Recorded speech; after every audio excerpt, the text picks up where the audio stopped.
Recording. All right. Hello, everybody. This is Joe Maldonado from Griffin's Claw, the School of Practical Magic.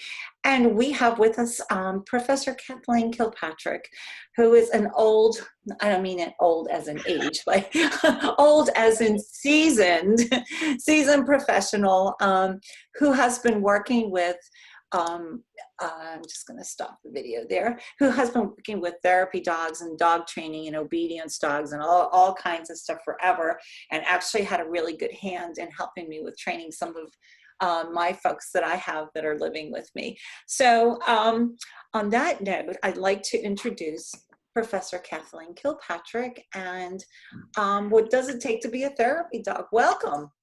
Thank you. It's good to be here. Yes, and tell us a little bit about your background. Your background is so incredibly interesting.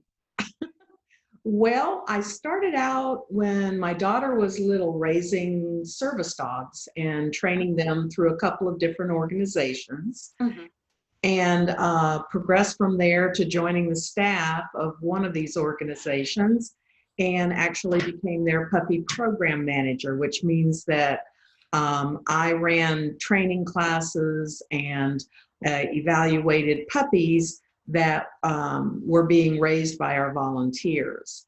I have done advanced training for the dogs getting ready to be placed with an individual with a disability, and have continued to work with the puppy raisers themselves to train their dogs.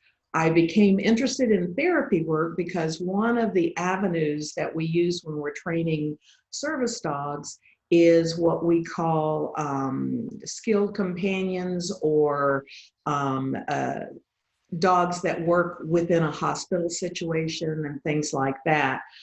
These dogs will have more skills generally than somebody who is doing pet therapy through a group like Pet Partners or Therapy Dogs International. But that kind of got me started thinking about what kind of dogs people should be using to do pet therapy, because I've seen some really scary situations, but I've also seen some really, really cool interactions between dogs and people. And I think that people who are in the hospital, or people who, no longer have a dog, maybe they're in a nursing home that doesn't allow pets, I think it's really, really beneficial for the person to have those visits and to be able to interact with those four-legged creatures. Dogs especially seem to know, they have an empathy for people, and I think it really benefits the individual a lot. So just again for clarity, the difference between therapy dog, emotional support dog, and service dog, if you can just do that. A service dog is going to work with either a child or an adult who has a physical, mental, or type of disability. They are going to be trained to do things like open and close doors, pick up things that have been dropped. Sometimes if a person is using a manual wheelchair, they're trained to actually assist them in motorizing or moving that wheelchair. They do a variety of skills, generally for one person. An emotional support dog is kind of a different situation. It's a very different situation. Emotional support dogs are all those dogs you hear about that cause havoc on airplanes, and generally are dogs that have not been trained professionally or been evaluated by a professional. They provide emotional support for a person. I think there is a lot of abuse in this category where people try to use an emotional support dog, quote, to get their pets in places.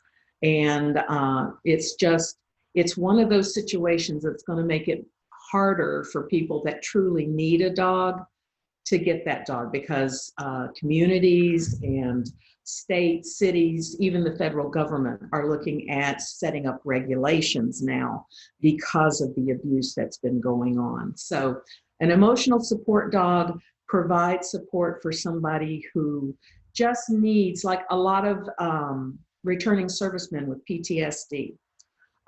If they have a dog with them, the dog doesn't necessarily have to do anything, but it makes them feel safe and able to go out in public without having panic attacks, things like that. So they do provide a good service. And of course, a therapy dog is generally a person's pet. And they take their dog into places where they're welcome, like nursing homes, certain hospitals, schools, a variety of places where the dog will interact with residents or patients or whatever, giving that little bit of an extra boost during the day, playing with them. Just sitting and petting them is often a big benefit to the individual. So when you look at the three categories, and I know we're basically focusing on therapy dogs, but I know there's a lot of confusion in the communities about those three. So when you look at those three categories, therapy, service, and emotional support, what are the differences in training for those three?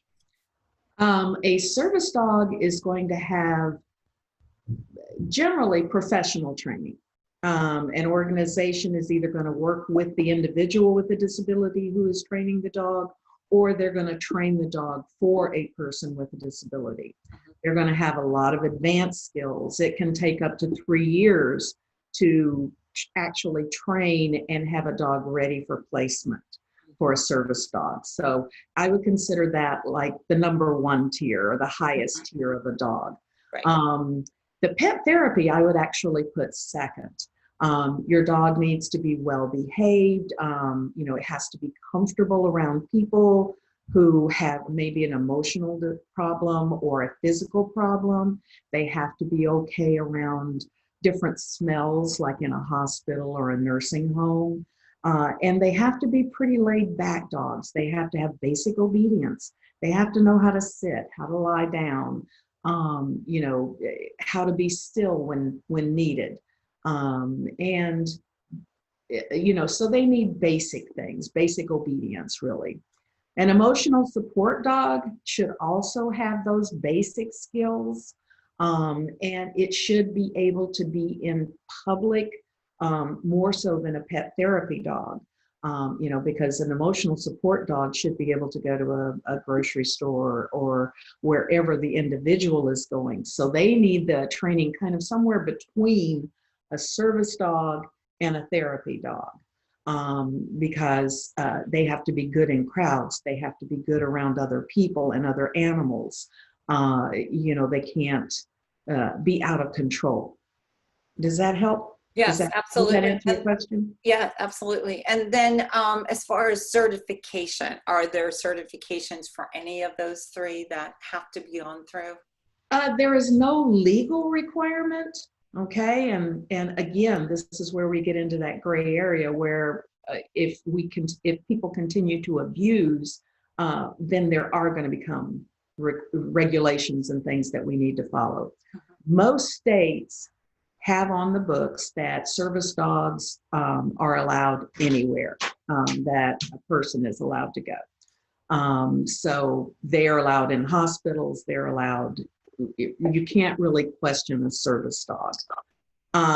You can deny a dog access to a public place if they are not under control, if they are acting crazy, and if they are smelly, dirty, that kind of thing.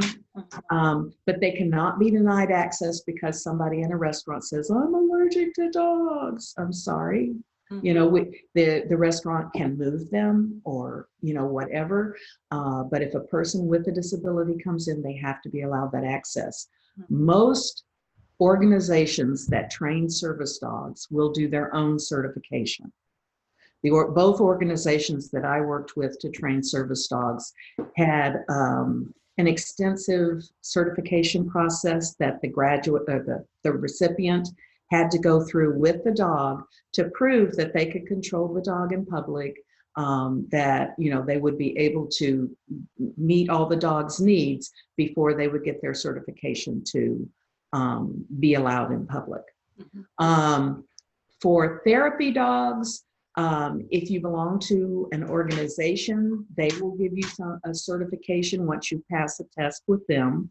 And a lot of different places that you might take your dog.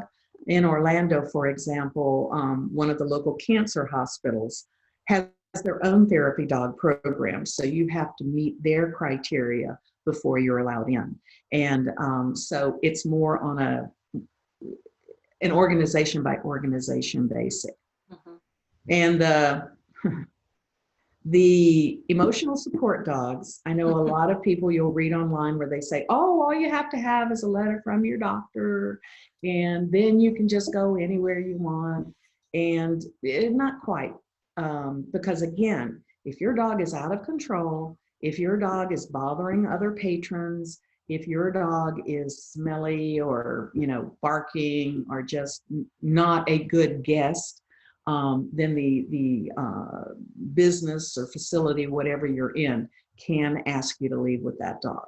Mm-hmm. Okay. And there's no certification that I know of for an emotional support dog. Right, right. I know, I recall being in a situation, I was in a facility with my service dog, and someone brought in an emotional support dog in a little buggy, one of those little doggy strollers. And the dog just went ballistic and just started barking and creating a big to-do. It actually disrupted my dog. I mean, my dog remained in a stay, but it disrupted their concentration. So not only that, but it affected everybody that was in that room. It was very annoying too. Unfortunately, they did not, act upon that. The facility, the manager did not. And, so I ended up leaving because I know my dog couldn't focus on my disability at that time because it was so distracted. So that's unfortunate that there are no stricter rules per se. And a lot of times, facilities, businesses, they've had it drummed into them by people that, the state allows service dogs. You cannot deny me. And they have gotten, if you want to call it, gun shy for the emotional support because they start saying the same things. Right. When in fact, if they were to, call somebody, the police or, whomever, the dog would be asked to leave. Right. So, it's a matter of educating people with facilities that, you do have the right to do it if these certain criteria are met. Right, right.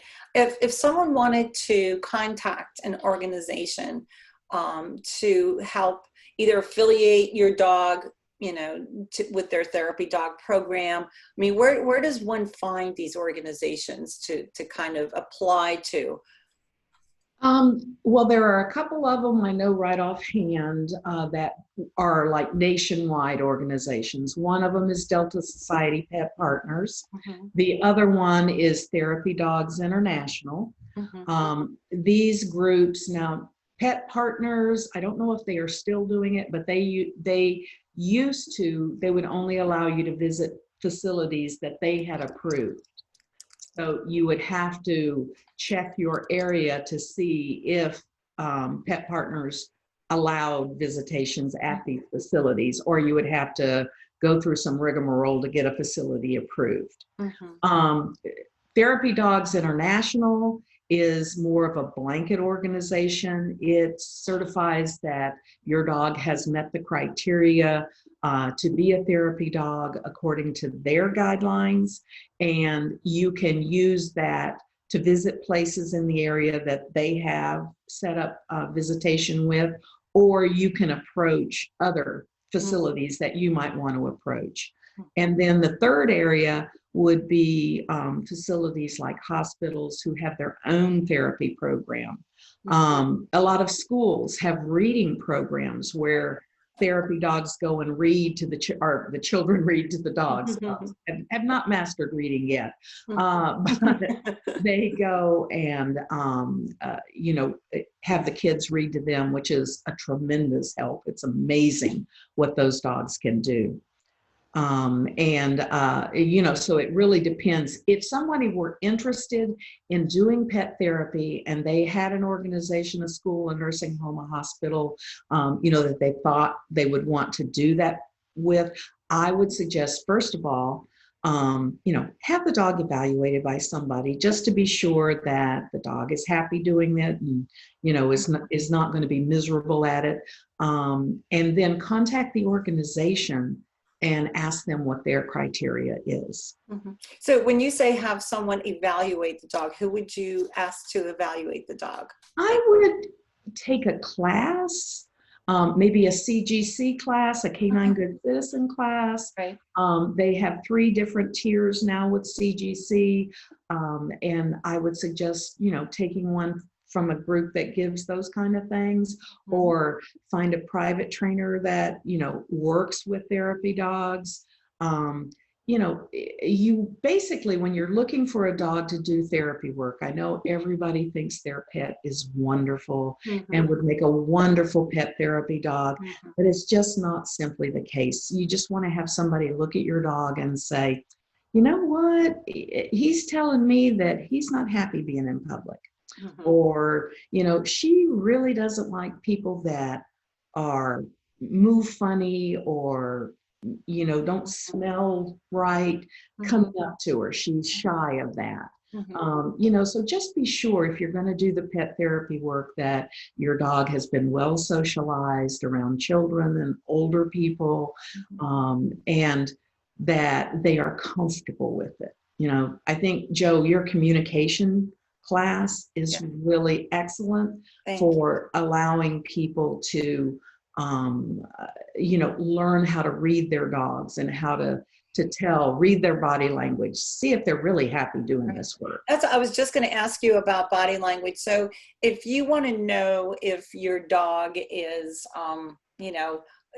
has what it takes to be a good therapy dog, what kind of body language are you looking at the dog? When you look at the dog, you want a dog that is going to approach somebody in a nice, calm manner, is not going to be standoffish or shy away from hands. You want the body language to be relaxed. If they carry their tail up, generally, you certainly don't want a tail that's tucked under their bottom and hugging their belly, because that says the dog is not comfortable. You want to look at their face. If their face looks pensive, then you might want to think about taking a little slower, introducing the dogs to different people. But basically, you want your dog to be happy to be there. And we all know what our dogs look like when they're happy. Right. We do have, we have a question comment. I'm a mental health counselor working mainly with kids, often in a school environment. I would love to bring in my dog, planning to get the sweet, gentle patient puppy trained. What are the tiers? GCC training, I think she meant CGC training. They have just the basic Canine Good Citizen, which is, your dog knows to come when you call it. They know sit and down, and they walk well on a leash, because all school environments, all public facilities are going to require your dog be under control and on leash at all times.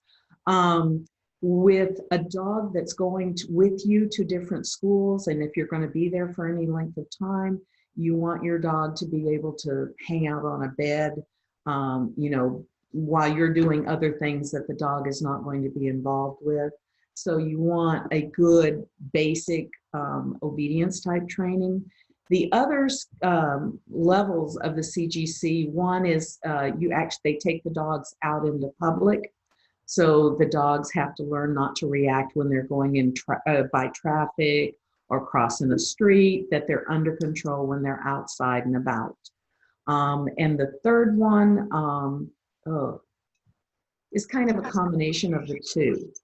So, basically, if you are looking to have your dog become a facility therapy dog, I would suggest them some pretty good basic obedience training, and then have that CGC, at least the outdoor level and the basic CGC, have that under your belt.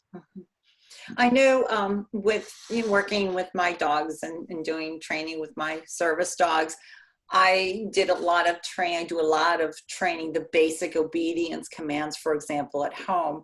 And then I take them out in public and apply those training techniques out in public to see how they are. Could someone that owns a dog potentially for being a therapy dog do the same thing then?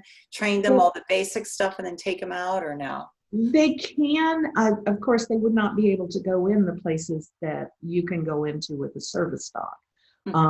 You can take your pet to a sidewalk cafe. Most of those are going to allow you to have your pet with you.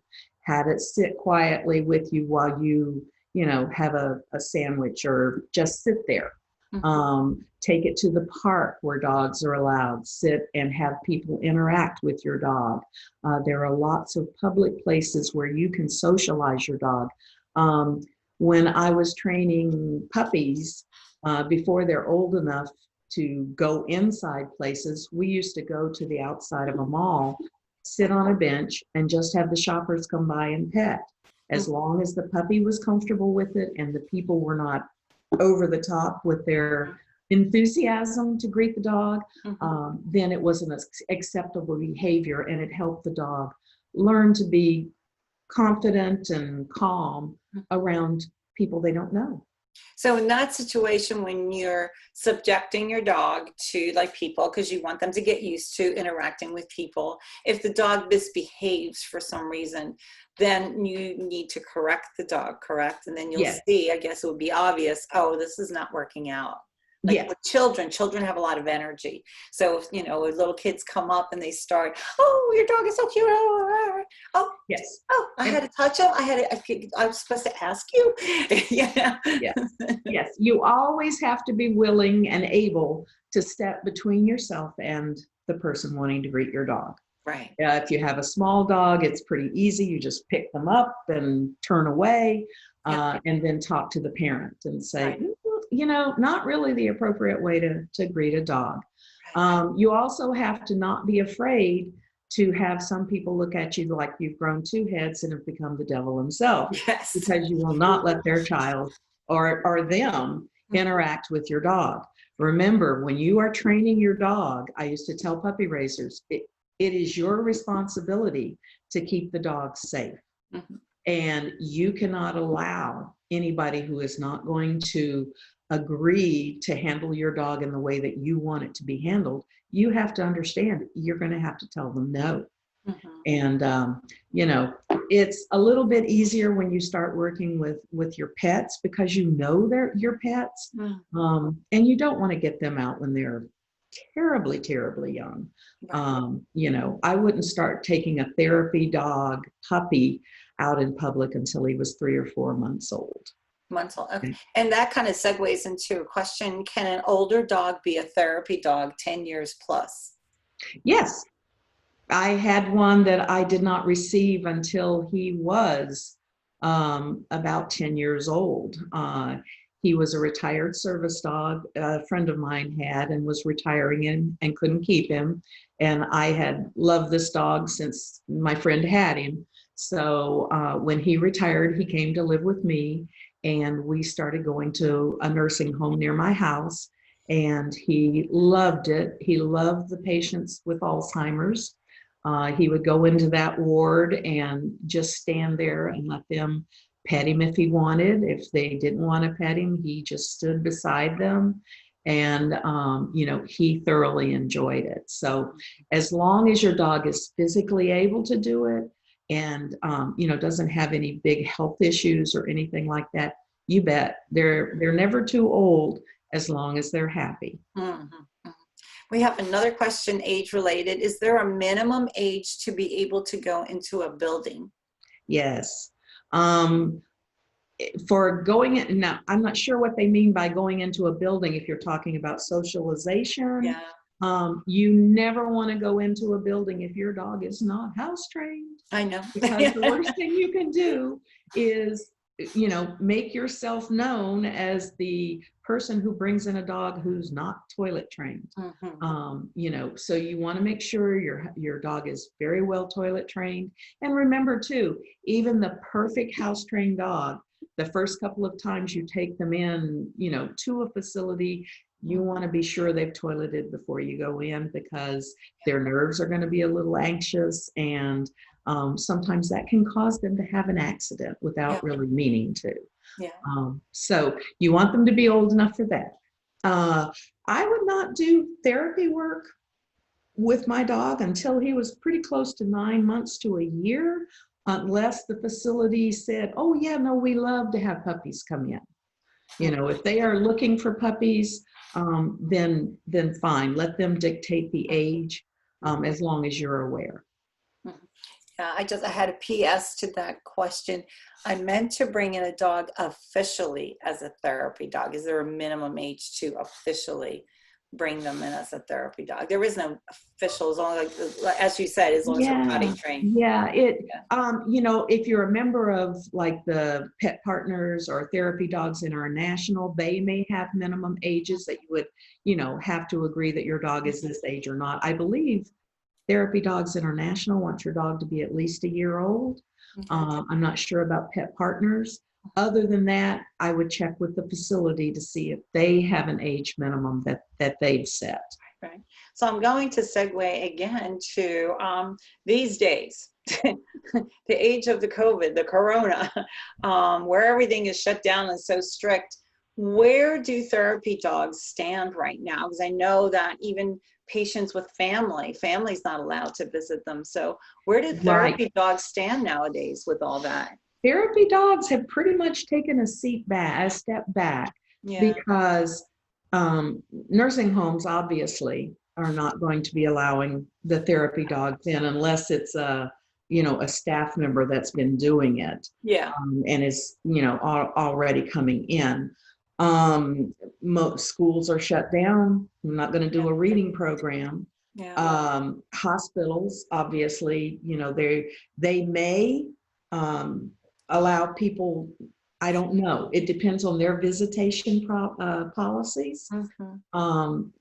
Pretty much now is the time to get your dog ready for it, and to hone those calmly being petted skills and walking on that loose leash and being, outdoors in situations where they can be.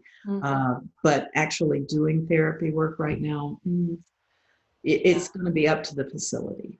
And even I think too, I know with one of my service dogs who's just turned a year with that, we go through an awful lot of training. So what I've been doing is just training at home. And the first time that she did go to the hospital with me, and they did allow her to go, she was unsure of herself, but all the commands that we've been practicing and all the training, it comes natural. So if you're used to saying sit, sit, sit, sit, and you do it while you're having lunch or coffee or whatever command it is that you're training, I think they know, and it just kind of becomes absorbed in their little brains, so that when you actually do go out, they automatically just respond, same intonation, same command, same body language, and they just respond to it. Am I correct in assuming all that? Yes. The thing you're going to have to deal with when you are allowed and, do feel comfortable going out with your dog is the differences between home and where you are, the different smells, the different sounds, and, how your dog is going to react to that. So, yes, the more you can get your skills honed for you and your dog, the more your dog can be comfortable just sitting with you while you're sitting watching TV, not always demanding to play or be roaming around the house, is able to be still with you on leash. Then when you do go out in public, it will be more second nature to them, and it will be easier for them to adapt to the other things in the environment. And like you were saying, that just sitting still is really important. Just the other week, we just took both of our dogs out and we just sat on a park bench. Yeah, Probably about 20, 30 minutes. That's all we did. We yeah, watched traffic, people, were across the street doing their thing. And it was, I think, getting them acclimated to different scents, different environments, different energies and sounds and things like that. right, Yeah. So I right. think that's a really good point that you brought up. Yeah.